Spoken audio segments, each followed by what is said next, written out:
Bonjour, je m'appelle Camille Antimi, j'ai 25 ans, j'habite à Cannes-sur-Mer dans les Alpes-Maritimes et avant de commencer la formation, j'étais étudiante infirmière. Alors j'ai choisi de faire un bilan de compétences parce que je venais d'avoir les résultats de ma formation et c'était pas concluant. Du coup je me posais beaucoup de questions sur savoir si c'était la bonne filière, si j'allais choisir la bonne voie. En discutant avec une amie, j'ai pu prendre connaissance de APRH et finalement je pouvais faire cette formation, donc je me suis lancée. Je voulais faire un bilan de ce que j'avais déjà fait et savoir qu'est-ce que je pouvais faire, qu'est-ce qui était possible de faire.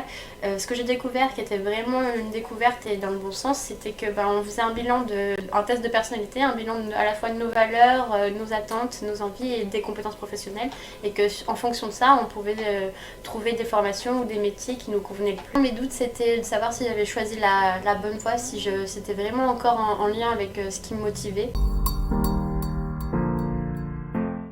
Alors, dans un premier temps, c'était vraiment apprendre à se connaître. C'était un test de personnalité. Savoir mes motivations, mes valeurs, c'est ce qui changeait de tout ce qu'on connaissait sur le point de vue professionnel. C'est que là, pour le coup, c'était pas mes compétences professionnelles qui étaient évaluées, c'était vraiment mes compétences personnelles. Ensuite, une fois qu'on a vu ça, on a pu voir les différentes formations qui pourraient être bien en fonction de mes projets, mes rêves, mes ambitions. Mon but, c'était de rester dans le médical.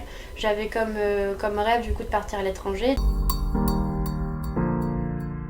J'ai trouvé que c'était vraiment un projet génial. Comme je le dis, c'est vraiment la première fois où dans le cadre du milieu professionnel, on s'intéresse vraiment à l'individu et pas à la fonction qu'il occupe ou au diplôme qu'il a eu. C'est un accompagnement, donc ça vous suit vraiment du début à la fin. Donc ça m'a permis de voir qu'en fait, c'était possible, que les choses que j'envisageais, ça pouvait se réaliser, qu'il y avait des écoles qui pouvaient me mener à ces projets, des formations que je connaissais pas.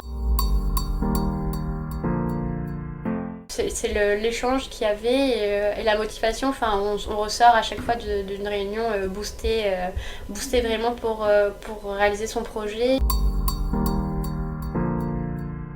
Je l'appréhende beaucoup mieux, on va dire. Disons que voilà, quand je sais que je perds un petit peu mes objectifs ou ça nous arrive tous d'avoir des questionnements et de se dire d'avoir une perte de motivation, je sais que là j'ai juste à regarder ce que j'ai mis en place, le projet que j'ai mis et je me rappelle pourquoi je fais tout ça. Je dirais sensationnel du coup.